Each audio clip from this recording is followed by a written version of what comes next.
Jonathan, your Fender Prosonic, it's going to be ready soon.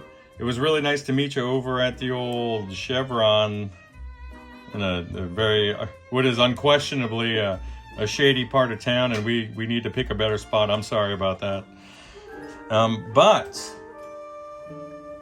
And this is really a thank you video for you, man. It's nothing technical here, but I just want to let everybody know. Now, this is not, is he in business for this? No, he's not. This is out the goodness of his heart.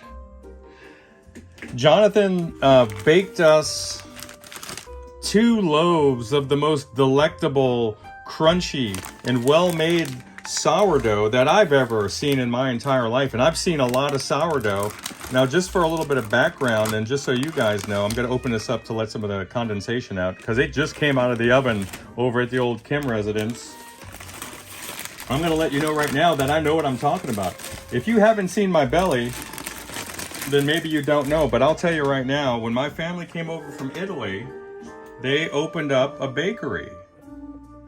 It was on the West Bank of the Mississippi River, right across from the city. Right across from the city. It became so famous for its Italian twist bread, which is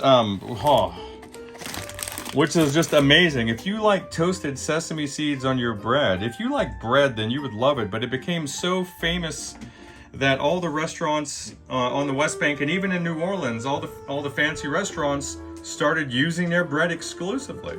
And then then 50, 60, 70 years later, Hurricane Katrina came along, not only ruined my house, kicked me out of Louisiana, but it also ended up removing the customer base from the restaurant, and then that thing collapsed. Not literally, just there were no more people buying stuff. And if you were around back in the day, you were getting those big old Pac-Man cookies from the bakery also. So Jonathan, this, pardon all the rambling there, but I'm so excited. This just touches my heart in the deepest spots, like right next to the kids and my wife. I have a spot just for bread. And man, you just hit it hard, buddy. Look how crunchy and soft and lovely that looks. Like totally well-proofed, perfectly baked. It's just like it's gooey and warm on the inside and crunchy and toasty on the outside. That's what you want. So, update on your Prosonic coming up soon, and then we'll get you going there, buddy. Bye-bye.